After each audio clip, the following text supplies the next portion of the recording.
The wind howled across the Arizona desert range, carrying grains of dust that shimmered under the burning sun. The target stood 900 yards out, metal silhouettes waiting for a bullet that never came. One after another, the Marine snipers took their shots. The sound of precision rifles cracked through the air, but every echo ended in disappointment. Miss, miss, miss. The crowd of officers and trainees murmured, their confidence fading like the desert mirage. And that's when the old man in the maintenance uniform put down his broom. "Who's that guy?" one young Marine whispered. "That's just the janitor," another replied, not even looking up. But when the janitor lifted his eyes toward the range, something in his gaze changed. It wasn't curiosity. It was memory. His name was David Kane, a single father who worked at Camp Elridge as a night cleaner. His hands were calloused, his back often sore from mopping long hauls. Few people knew that years ago, those same hands once held a sniper rifle steady through endless nights in the Afghan mountains. Few knew he was once Sergeant Kane, one of the best marksmen in his Marine battalion. But war had cost him more than medals, it had cost him his wife, his team, and nearly his will to live. He never told anyone. He just worked quietly, cleaned up after others, and went home to his 10-year-old daughter, Lily, who believed her dad was the greatest man alive. And maybe, deep down, that was what kept him going. That morning, the Marines had gathered for an elite marksmanship test. Even the commanding officer, Colonel Briggs, was there, an imposing man known for his no-nonsense attitude. The snipers were the best the Marines had to offer, yet every one of them missed the long-range target during the final round. The wind had shifted just enough to throw off every calculation. Colonel Briggs slammed his clipboard shut. "Nobody's hitting it. You call yourselves Marines." His voice carried disappointment and pride all at once. And then, softly, a voice came from the back. "Sir, if I may." The colonel turned. The voice belonged to the janitor. David stood there with his mop, eyes fixed on the distant target. For a moment, everyone laughed. "You got something to say, old man." One of the younger snipers smirked. David's voice stayed calm. "Your windage is off by a quarter. You're fighting the air instead of working with it."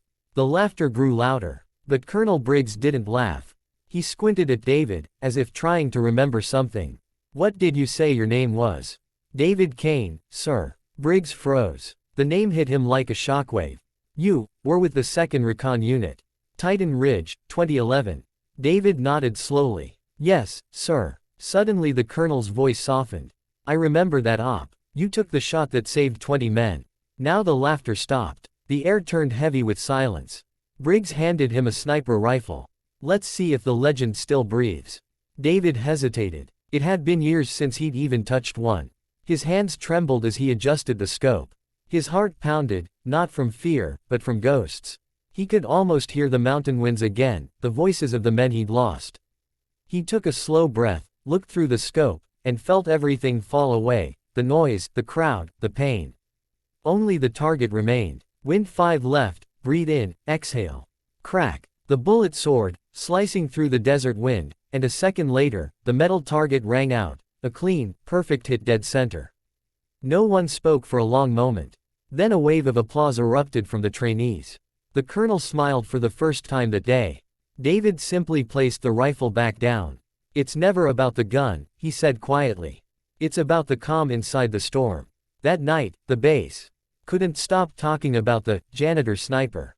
The story spread faster than wildfire. Even the younger Marines came up to him with newfound respect, asking for pointers and stories. But David didn't boast. He just smiled and said, "Focus on what matters. The shot doesn't define you, the reason you take it does." At home that evening, he found Lily sitting at the kitchen table, drawing. "Daddy, they said you're a hero," she said, eyes wide with pride. He knelt beside her. "No, sweetheart. I just remembered who I used to be."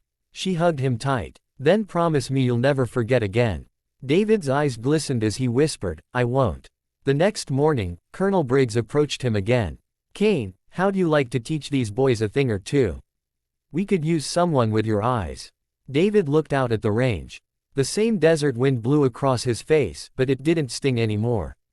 He smiled. "I'll do it, but only if I can be home by dinner. My little girl needs her dad more than the Corps does."